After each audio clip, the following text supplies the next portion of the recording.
दोस्तों, महात्मा बुद्ध कहते थे कि मानव शरीर स्वास्थ्य का रहस्य है। इसीलिए अतीत पर शोक मत करो, भविष्य की चिंता मत करो। बुद्धिमानी तो यही है कि आप ईमानदारी से अपने वर्तमान में जिएं। लेकिन हम में से अधिकांश लोग वर्तमान में जीना नहीं जानते, क्योंकि वो जीना ही नहीं चाहते।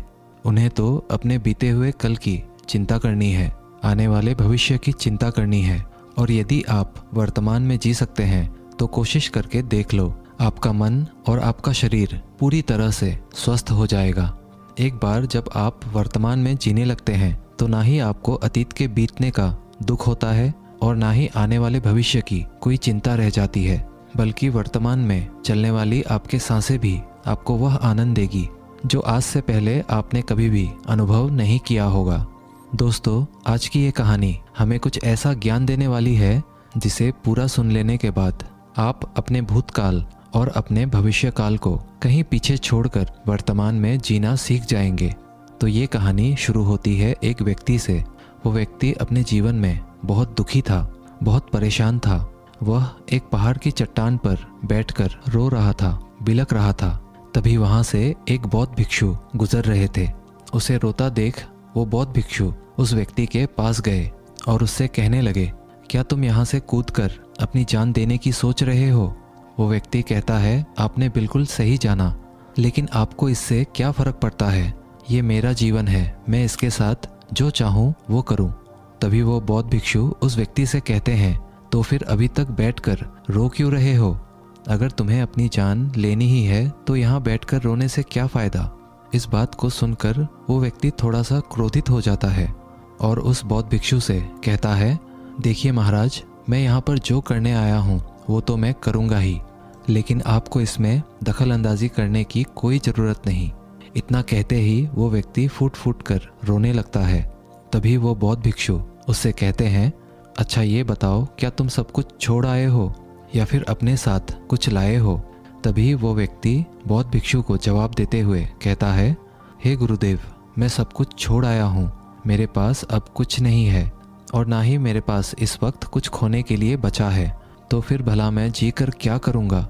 ये सुन वो बौद्ध भिक्षु उस व्यक्ति से कहते हैं, यदि ऐसा है तो तुम अपने सिर पर ये बोझ लिए हुए क्यों धो रहे हो? बौद्ध भिक्षु की ये बात सुनकर थोड़ा सा आश्चर्यचकित हो जाता है और उन बौद्ध भिक्षु से कहता है, हे गुरुवर, मैं कौन सा बोझ लिए धो रहा हूँ? मेरे हाथ खाली हैं और मेरे पास कुछ भी नहीं है। तभी वो बौद्ध भिक्षु कहते हैं, तुम्हारी सांसें भी ठीक से नहीं चल रही है। तुम आए तो हो यहाँ दुनिया छोड़ने और फूट फूट कर रोए भी जा रहे हो। एक खाली इंसान कभी भी ऐसा नहीं करता। जो कंगाल हो चुका हो, जिसके पास और कुछ ना बचा हो, वो भला क्यों रोएगा? ये सुन वो व्यक्ति और भी क्रोधित हो जाता है और उस बौद्ध भिक्षु से कहता है, आपको इससे क्या मतलब? तभी वो बौद्ध भिक्षु उस व्यक्ति से कहते हैं, क्या तुमने कभी अपने अंतर की ओर झांकने की कोशिश की है? तुमने कितना बोझ उठाया हुआ है? तुम अपने जीवन में कितना कुछ बोझ लेकर अपने इन दो कंधों पर धो रहे हो? इन सभी बोझों को कब तक धोओगे? इन बोझों को यहीं पर उतार दो और थोड़ा सा हल्का हो जाओ। कब तक इन बोझों के तले दबे रहोगे? जैसे ही उस व्यक्ति ने उस बौद्ध भिक्षु के मुंह से ये सारी बातें सुनी, वो तुरंत ही उनके चरणों में गिर पड़ा और उनसे हाथ जोड़कर कहने लगा, हे गुरुदेव, अभी तक मुझे कोई नहीं समझ पाया था। यहाँ से कई लोग आए और गुजर गए, लेकिन किसी ने भी मुझसे ये सब नहीं कहा। आपने तो मेरे मन की बात पढ़ ली, यहाँ तक कि मेरे घरवाले भी मुझे नहीं समझ पाए, लेकिन आपने एक बार में ही मुझे पूरी तरह से जान लिया है। आगे वो व्यक्ति बौद्ध भिक्षु से कहता है, क्या आप मेरी इस समस्या का समाधान कर सकते हैं? बौद्ध भिक्षु कहते हैं, कहाँ है समस्या? वो व्यक्ति कहता है, मेरे घर पर है, आप मेरे साथ चलिए। वो बौद्ध भिक्षु उस व्यक्ति से कहते हैं, नहीं, समस्या तुम्हारे घर पर नहीं है। वो व्यक्ति कहता है, नहीं नहीं गुरुदेव, समस्या मेरे घर पर ही है। आप एक बार मेरे साथ चलकर तो देखिए। वो बौद्ध भिक्षु उस व्यक्ति को समझाते हुए कहते हैं, समस्या तुम्हारे घर पर नहीं, तुम्हारे भीतर है। क्या तुमने कभी अपने भीतर झांकने की कोशिश की है? सारी समस्याएं तुम्हारे भीतर है। जब तक तुम उसका समाधान नहीं करोगे तो तुम्हें हर जगह हर समय समस्या ही दिखेगी। और यदि समस्या तुम्हारे घर पर है तो तुम इस पहाड़ की चोटी पर क्या कर रहे हो? तुम तो कह रहे थे कि तुमने पीछे सब कुछ छोड़ दिया है, अपना घर, अपने परिवार, अपने सगे संबंधी, और यदि तुमने ये सारी चीज़ें छोड़ ही दी हैं तो तुम्हारी समस्या भी वहीं पर छूट गई है। फिर तुम भला इतने परेशान क्यों हो? उस बौद्ध भिक्षु के मुंह से ये सारी बातें सुनकर वो व्यक्ति कहता है, हे गुरुवर, आप सही कहते हैं, मैं आपकी बातों को समझ पा रहा हूँ। कमी तो मेरे ही अंदर है, मैं किसी काम का नहीं हूँ। मैं जब भी कोई काम करने जाता हूँ तो सब बिगाड़ देता हूँ। मेरे हाथों सारे काम गड़बड़ हो जाते हैं। मैंने आज तक कोई भी काम ढंग का नहीं किया। मेरी तो किस्मत ही खराब है। उस व्यक्ति के मुख से ये सारी बातें सुनकर बौद्ध भिक्षु मुस्कुराने लगे और उस व्यक्ति से कहा, अच्छा, तुम्हें लगता है कि तुम्हारी किस्मत खराब है, तो मुझे ये बताओ क्या खराबी है तुम्हारे किस्मत में? तभी वो व्यक्ति उस बौद्ध भिक्षु से कहता है, हे गुरुवर, मुझे व्यापार करना था और व्यापार करने के लिए मुझे धन की आवश्यकता थी। इसीलिए मैंने अपने परिवार से थोड़ा सा धन लिया और उसी धन से मैंने अच्छा सा व्यापार खड़ा किया। लेकिन गुरुवर, मेरा व्यापार ज़्यादा दिन तक नहीं चल सका। शुरू में मेरे परिवार वालों ने मेरा पूरा साथ दिया और तब तक सब कुछ ठीक भी चल रहा था। लेकिन धीरे धीरे मुझे मेरे व्यापार में नुकसान होने लगा और ये सब देख मेरे परिवार वाले मुझसे नाराज़ हो गए और मुझसे दूर चले गए। मैं तो चाहता था कि मैं अच्छा व्यापार करूं, अच्छा धन कमाऊं, ताकि मैं अपने परिवार को अच्छे से संभाल सकूं, उन्हें वो हर सुख सुविधा दे सकूं जिनकी उन्हें आवश्यकता है। मैं तो सब उन्हीं के लिए कर रहा था, लेकिन वो लोग मुझे समझ नहीं पाए और मुझे ही इसका जिम्मेदार ठहराते हैं। और मुझे भी यही लगता है कि मैंने गलत किया, क्योंकि मेरा भी एक मित्र है, उसने मेरे साथ ही व्यापार शुरू किया था, लेकिन उसका देखो, उसका व्यापार बहुत अच्छा चल रहा है। मेरा मित्र जब भी मेरे घर आता है तो अपने अच्छे व्यापार की बातें अवश्य बताता है। वो हमेशा ये कहता रहता है कि किस तरह से उसने अपने दम पर व्यापार को खड़ा किया है और उसे चलाने में भी वह सक्षम है। किस तरह से उसने जी तोड़ मेहनत की और अपने व्यापार को उन ऊंचाइयों तक ले गया। ये सब सुन मेरे परिवार वाले भी मुझसे कहते हैं, देख, वो तेरा मित्र है, उसने अपने व्यापार को कहाँ से कहाँ ले गया, और तूने तो हमारी जमा की हुई पूंजी भी गवा दी, हमारा नुकसान करा दिया। मेरे परिवार वाले मुझसे हमेशा यही कहते रहते हैं कि तेरे बस का कुछ नहीं। इन तानों को सुन सुनकर मैं बड़ा परेशान हो चुका था। इसीलिए मैंने कर्जे लिए और नया व्यापार खड़ा किया, लेकिन वहाँ पर भी मुझे मुंह की खानी पड़ी और मेरा व्यापार पूरी तरह से चौपट हो गया। अब तो हालत यहाँ तक आ चुकी है कि मेरा घर भी अब गिरवी पड़ा हुआ है। अब आप ही बताइए गुरुवर, मैं क्या करूं? तभी वो बौद्ध भिक्षु उस व्यक्ति से कहते हैं, अच्छा, तुम्हें ये पता है कि तुम्हारा मित्र तुम्हारे पास क्यों आता था? तभी वो व्यक्ति कहता है, हाँ, मुझे अच्छी तरह से पता है। वो मुझे मेरे घर वालों के सामने नीचा दिखाने के लिए आता था, मेरी बुराई करने आता था। वह ये जताने आता था कि वो मुझसे व्यापार में कई गुना आगे है, श्रेष्ठ है। वह चाहता है कि मैं उसकी सफलता देखकर दुखी रहूं, तड़पता रहूं और परेशान रहूं। तभी वो बौद्ध भिक्षु उस व्यक्ति से कहते हैं, क्या तुम उसके व्यापार को देखकर सच में दुखी रहते थे? वो व्यक्ति कहता है, हाँ, इतना अच्छा व्यापार उसने खड़ा किया है और मेरा व्यापार चौपट हो गया, तो ये देखकर मुझे तो दुख होगा ही ना गुरुवर, मुझे तो जलन होगी ही। तभी वो बौद्ध भिक्षु उस व्यक्ति से कहते हैं, तुम्हें दुख किस बात का था, अपनी असफलता का या फिर अपने दोस्त की सफलता का? तभी वो व्यक्ति उस बौद्ध भिक्षु से कहता है, अपने असफल होने पर मुझे इतना पछतावा नहीं था, लेकिन मेरा मित्र इतना सफल हो चुका था, उसे देखकर मुझे ईर्ष्या होती थी, मेरे अंदर जलन की भावना उत्पन्न होती थी और मैं ये देख देख कर दुखी रहता था, पछताते रहता था, तड़पता रहता था। तभी वो बौद्ध भिक्षु उस व्यक्ति से कहते हैं, इसका अर्थ तो ये हुआ, अगर तुम्हारा मित्र भी असफल हो जाए तो तुम्हें खुशी होगी। तो वो व्यक्ति कहता है, जी हाँ, मुझे बड़ी खुशी होगी अगर वो असफल हो जाए, उसका व्यापार चौपट हो जाए। ये सुन बौद्ध भिक्षु फिर से एक बार मुस्कुराने लगे और उस व्यक्ति से कहते हैं, इसका अर्थ तो यही हुआ कि तुम्हारी खुशी तुम्हारे मित्र पर निर्भर करती है। यदि वो चाहे तो तुम्हें खुश कर दे और यदि वो चाहे तो तुम्हें दुखी कर दे, क्योंकि तुम खुद से ना तो खुश हो सकते हो ना ही दुखी। तुम तो अपने मित्र के गुलाम बनकर रह चुके हो। और अगर यही बात है तो तुम्हारी समस्या का कोई समाधान नहीं है, क्योंकि तुम्हारी खुशियाँ और तुम्हारी तकलीफ़ें ये सब दूसरों के व्यवहार पर निर्भर करती है। तुम्हारे कर्मों से तुम्हारा तो कुछ हुआ नहीं, ना तो तुम अपने कर्मों से खुश हो सके और ना ही दुखी। इसीलिए तुम्हारी समस्याओं का मैं कोई समाधान नहीं कर सकता। तभी वो व्यक्ति उन बौद्ध भिक्षु से कहता है, हे गुरुवर, ऐसा मत कहिए। मुझे आपसे बात करते करते बहुत आशा आपसे हो गई है, क्योंकि आप ही वो है जिन्होंने मुझे जाना है, मुझे समझा है। हे गुरुवर, मैं आपसे विनती करता हूँ कि मेरे इस समस्या का समाधान मुझे आप बताइए। तभी वो बौद्ध भिक्षु उस व्यक्ति से कहते हैं, जब हम दूसरों से आशा बांध लेते हैं तब हम दूसरों पर पूरी तरह से निर्भर हो जाते हैं। अगर मैं तुम्हें कोई भी रास्ता ना बताऊं, मैं तुम्हें तुम्हारी समस्या का समाधान ना दूं, तो तुम इसी तरह से दुखी रहोगे, रोते रहोगे, बिलखते रहोगे। और अगर मैं कोई रास्ता तुम्हें बता दूं, मैं तुम्हें कोई समाधान बता ही दूं, तो हो सकता है तुम्हें कुछ मिल जाए।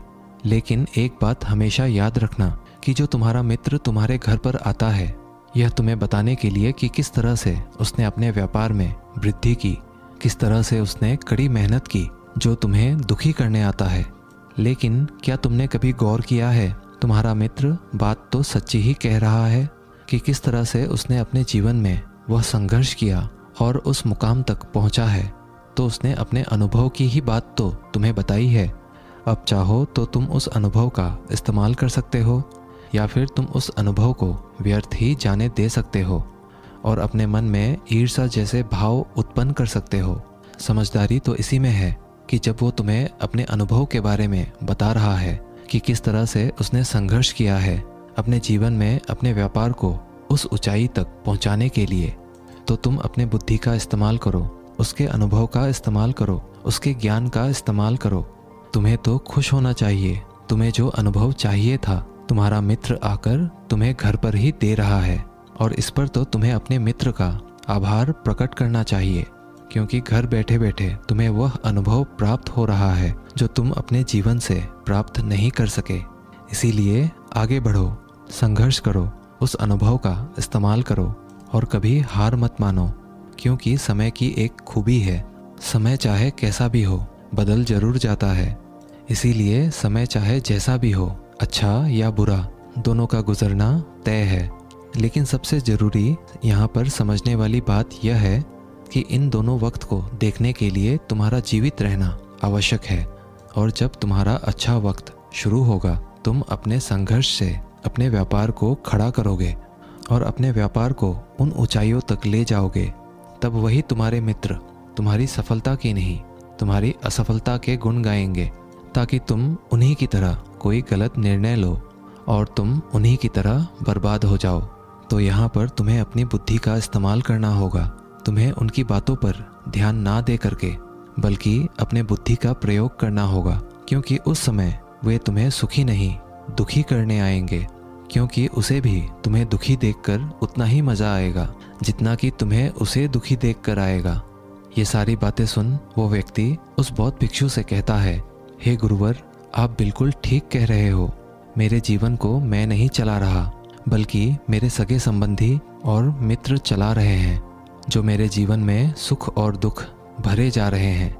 लेकिन गुरुवर, यहाँ पर मेरा एक प्रश्न है। जब मैंने व्यापार खड़ा किया था तो मेरा उद्देश्य यही था कि मैं अपने परिवार को सुखी रख सकूं, उन्हें वह सुख सुविधाएं दे सकूं। तो क्या अपने परिवार के लिए ये सारी बातें सोचना गलत है? मैं तो अपने परिवार के लिए ही सब कुछ कर रहा था, लेकिन व्यापार में नुकसान होने के बाद वह परिवार भी मुझे छोड़ गया। इस पर बौद्ध भिक्षु मुस्कुराने लगे। तभी वो व्यक्ति बौद्ध भिक्षु से कहता है, इसमें मुस्कुराने की क्या बात है? क्या मैंने कोई गलत प्रश्न पूछ लिया? तभी वो बौद्ध भिक्षु कहते हैं, नहीं, हर व्यक्ति यही चाहता है कि कोई उसकी गलती पर सांत्वना दे, और तुम भी वही चाहते हो। हर कोई यही चाहता है कि जब वो कुछ करे तो उनकी प्रशंसा की जाए, और जब हमें प्रशंसा नहीं मिलती है तो हमें भीतर ही भीतर बड़ा दुख होने लगता है।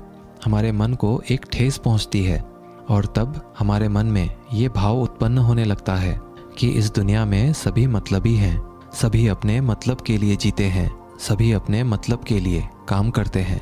और सभी हमारे साथ अपने मतलब के लिए ही रहते हैं। लेकिन अगर तुम किसी को अपना परिवार मानते हो और अपने उस परिवार के लिए कुछ करना चाहते हो, तो फिर तुम्हें ऐसा क्यों लगता है कि तुम दूसरों के लिए कर रहे हो? तुम तो अपने लिए ही कर रहे हो ना। अगर तुम्हें लगा कि तुम दूसरों के लिए कर रहे हो तो तुम जीवन भर दुखी ही रहोगे।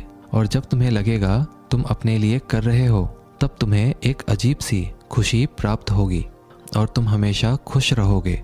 और जब तुम अपने कार्यों को बेहतर से और बेहतरीन करने में लगे रहोगे, तो तुम्हें किसी की सांत्वना की भी कोई ज़रूरत नहीं पड़ेगी। तभी वो व्यक्ति उन बौद्ध भिक्षु से कहता है, हे गुरुवर, मुझे आपकी बात समझ में आ गई। अब तक मेरी किस्मत दूसरों के हाथों में थी। वो उसमें जैसे रंग चाहे, सुख के या दुख के, भर दिया करते थे। लेकिन अब से मैं अपनी किस्मत अपने हाथ में रखूँगा और फिर चाहे ये अच्छी हो या खराब, मैं हार नहीं मानूंगा। आखिर में वो व्यक्ति उस बौद्ध भिक्षु से कहता है, हे गुरुवर, आपकी सारी बातें तो मैं समझ गया, लेकिन क्या आप मुझे कुछ दे सकते हैं जो मेरे जीवन के सबसे बुरे वक्त में मेरा साथ दे सके, मेरा साथ निभा सके? ये सुनकर वो बौद्ध भिक्षु उस व्यक्ति को एक छोटा सा बक्सा देते हैं और कहते हैं कि ये वस्तु मेरे दिल के बहुत करीब है और इसे तुम्हें अपने बहुत करीब ही रखना होगा। इस बक्से में एक ऐसा राज है जो तुम्हें बड़े से बड़े दुखों से बाहर निकाल सकता है, बड़ी से बड़ी विपत्तियों से छुटकारा दिला सकता है। और इसे तुम तब खोलना जब तुम्हें लगे अब कोई राह नहीं बची हुई है, जब तुम्हें ये लगने लगे कि सब कुछ व्यर्थ है, मैंने जो बातें कही है वो भी व्यर्थ है, ये दुनिया भी व्यर्थ है, यहाँ रहना भी व्यर्थ है। इतना कहकर वो बौद्ध भिक्षु उस बक्से को उस व्यक्ति को थमा देते हैं और फिर वहाँ से चले जाते हैं। वो व्यक्ति उस बक्से को लेकर वापस अपने घर आता है और फिर एक नया कारोबार शुरू करता है। अब की बार वो कारोबार में हार नहीं मानता है और उसका कारोबार बहुत अच्छा चल पड़ता है। उसका कारोबार चलने के कारण उसका परिवार भी अब उसके साथ आ चुका था। उसके पास जीवन की हर सुख सुविधाएं भी आ गई थी। अब वो ना तो भूतकाल का रोना रोता था और ना ही भविष्य काल की चिंता करता था। वो तो केवल अपने वर्तमान को और ज़्यादा बेहतर बनाने की कोशिश में लगा रहता था। लेकिन समय हमेशा बदलता रहता है। जिस तरह से बुरा समय हमेशा नहीं रहता, ठीक उसी प्रकार अच्छा समय भी हमेशा नहीं रहता। उस व्यक्ति के जीवन में एक बार फिर से अच्छा समय समाप्त हो चुका था। वो जिस राज्य में रहता था, उस राज्य पर पड़ोसी राज्य ने चढ़ाई कर दी थी और पूरा राज्य तबाह कर दिया था। उसका व्यापार भी पूरी तरह से तबाह हो चुका था। वह अपने परिवार के साथ दर दर की ठोकरें खाने लगा। उसे यहाँ से वहाँ भागना पड़ा, यहाँ तक कि उसके पास खाने पीने के लिए भी पैसे नहीं बचे थे। उसके बच्चे भी अब बीमार पड़ चुके थे, उनके इलाज के लिए भी उसके पास पैसे नहीं थे। तब उसे एहसास होने लगा ये सब व्यर्थ है, उसका ये जीवन जीना भी व्यर्थ है, ये पूरा संसार व्यर्थ है और जो कुछ भी बातें उस बौद्ध भिक्षु ने कही थी वो सारी बातें भी व्यर्थ हैं। आज मेरे पास कुछ नहीं बचा, आज मेरे पास जीने का कोई मकसद नहीं बचा। वो व्यक्ति अंदर से पूरी तरह निराश हो चुका था, अंदर से पूरी तरह से टूट चुका था। वो व्यक्ति ये सब सोच ही रहा था, तभी उसकी नज़र उस बक्से पर पड़ी जो उसे उस बौद्ध भिक्षु ने दिया था। फिर उस व्यक्ति ने उस बक्से को खोला। उस बक्से में एक पर्ची थी जिसमें यह लिखा था कि आपकी नई जिंदगी की शुरुआत कहीं से भी हो सकती है। आपके पास सोने का सिक्का हो ना हो, लेकिन आपके पास वो हिम्मत तो है, तो कुछ ना कुछ आप अवश्य ही कर लेंगे। उस पर्ची को पढ़ने के बाद उस व्यक्ति के मन में एक बार फिर से आशा की लहर दौड़ पड़ी और उसने अपने जीवन में फिर से हिम्मत बांध ली और उन ऊंचाइयों को छूने के लिए फिर से मेहनत करने लगा। दोस्तों, उम्मीद है आज के इस वीडियो से आपने ज़रूर कुछ ना कुछ मूल्यवान सीखा होगा। तो इस वीडियो को एक लाइक और अपने दोस्तों के साथ शेयर ज़रूर कीजिएगा। मिलते हैं अगले वीडियो में, तब तक के लिए धन्यवाद।